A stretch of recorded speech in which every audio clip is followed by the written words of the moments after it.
I came to Japan the first time July 2011, towards the end of 2019. I moved back to Japan full time, and I've been here since then. Mostly in Tokyo. I lived for Okinawa for 1 year, which outside I love Tokyo. I understand why people get overwhelmed by it. I'm definitely a big city person, having grown up in the countryside. I think it's probably cliche to say, but definitely I find Japan very peaceful. I feel especially having we travel around the country, so obviously you get to see the more sort of quiet natural side. But obviously I live in Tokyo. Anytime I'm using public transport in a different city, it makes me appreciate how it is in big Japanese cities. Everyone's respectful for that, and people get off the train. People are lining up in a queue to get on the train itself. So I feel like Japan's a really good balance between tradition and a modern. I feel it sort of meets perfectly. That's why I love Shinjuku Goen. I feel it's literally the epitome of Japan for me. You've got a traditional peaceful Japanese garden, and then just skyscrapers looming over in the background. So that's a place that I spend a lot of time. It feels different. I've always felt very welcomed and accepted in Japan, but I think I can tell just from the perception of how people speak and greet to me now. But before the G1, that was definitely I could feel that perception of me changed, in that so many people thought I was the favourite to win, which in years previous that probably wouldn't have been the case. Everyone post G1, everything has just been in support, or even sort of assurance that people think I'm going to win. So it feels very rewarding having spent so much time here. I feel, not that I didn't feel accepted before, but I truly feel welcomed now as one of them. Yeah, this year was my last chance. This is my 7th year in New Japan, 8th year, 13 years in Japan, and then my 20th career year. And obviously, I've been successful in various places, but I feel I've underachieved in New Japan for the entire time I've been here, but that might seem sort of somewhat flippant with the fact that, I've won the New Japan Cup twice, I've been tag champion multiple times, I've had success in New Japan, but I feel I've under-delivered on my expectations for myself, disregarding anyone else's sort of viewpoint, just of the pressure that I put myself under. The biggest battle, maybe a misconception of wrestling, is of course you're battling your opponent, but I feel the biggest battle for a wrestler is fighting yourself continuously, every time and every day. So I wanted to put that time frame on this year having to be the year, because at what point would it happen otherwise?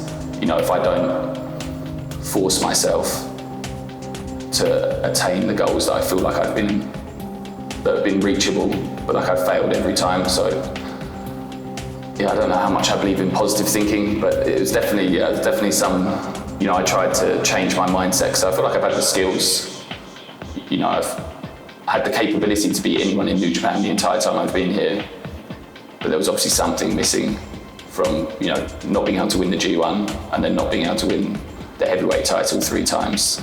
So that was a deliberate self-psychological warfare. ちょっと遠いね。一番好きよ。Well, so it's always been bittersweet at Ryogoku, because most of my almost all of my big singles matches I've lost there.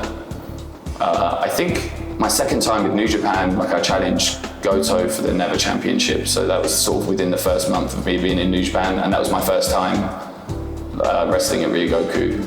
So for me, that building sort of encapsulate, I spent so much of my youth watching old New Japan tapes, and that image, of every G1 finals, but then also, other big pivotal moments throughout New Japan's history. So it always feels like the second I walk into the building, just with the history of pro wrestling there, like there's a different aura. But obviously, knowing the cultural importance of it as a sumo arena too. And then the aesthetics, the design, I think it's the most perfect wrestling arena in the world because of, the fact that it's designed for essentially the same like square combat. I think it's the most important championship in all of wrestling, in my opinion, without a doubt. Obviously the championship, this incarnation of the championship's newer, but the letters are, that's the historical aspects of New Japan. I think just the list of champions and the quality of the matches that those champions puts out is untouchable in the history of pro wrestling.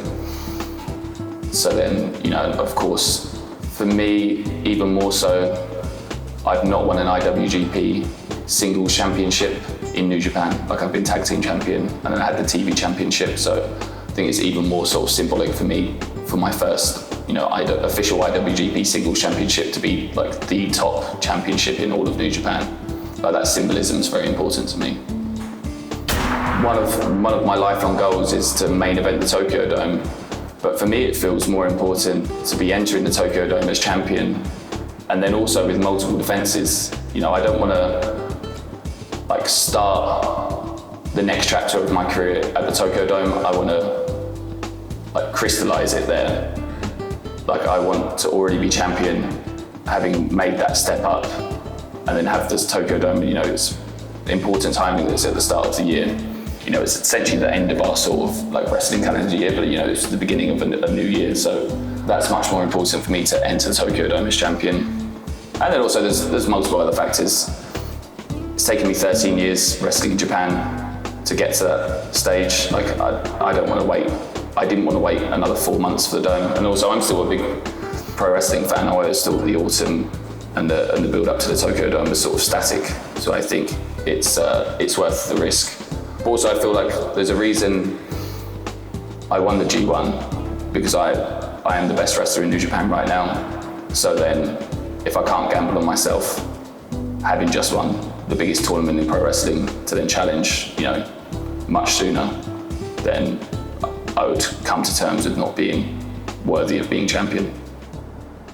Well, my instant reaction was, I didn't realise that Naito loved me so much. I guess we've had a complex and interesting relationship in my time in New Japan, but I think we're at the point now where even without the sort of sarcastic remarks that we give each other, I think there's clearly a mutual respect and admiration for each other, and I'm not going any bloody where.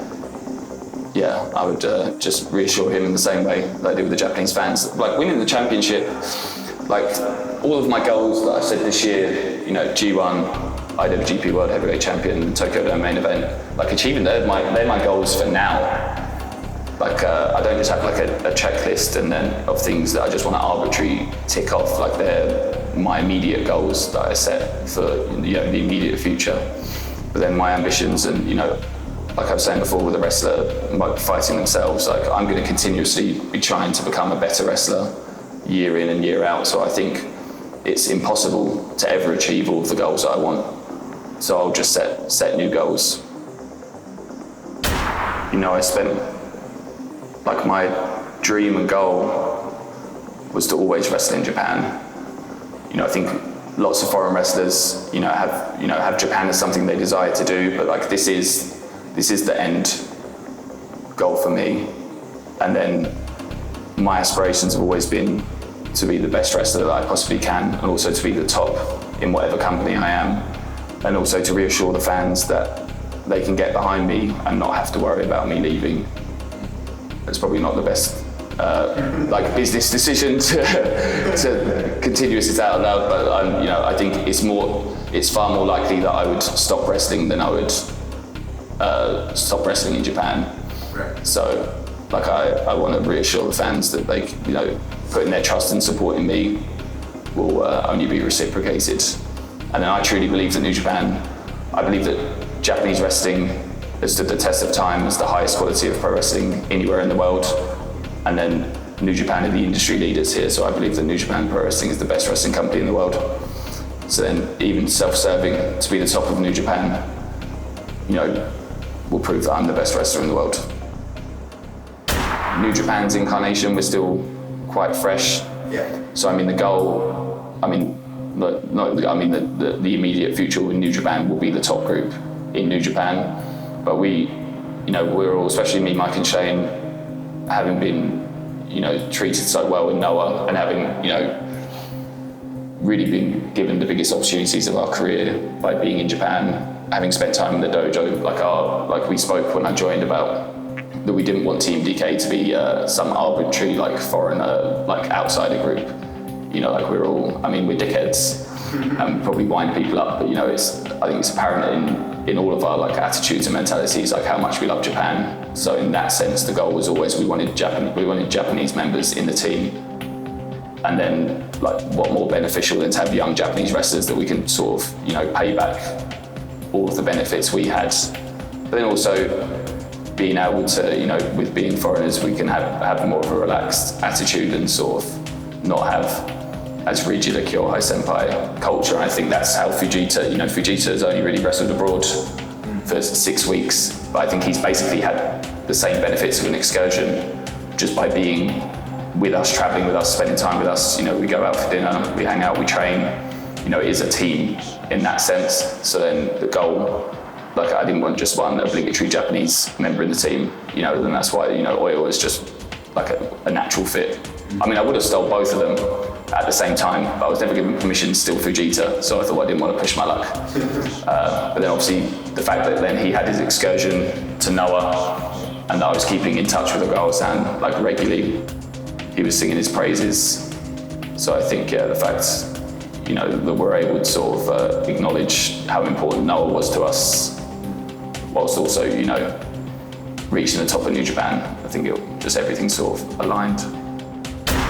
There have been a foreign G1 winner before, there's been multiple foreign IWGP World Heavyweight Champions before, so, whilst it would be nice to have both of those achievements as a Brit, I guess the thing that I'm more excited about is being able to take the IWGP Heavyweight Championship to England and make a successful defence there. I think that I'll be the first British wrestler to do that, I presume.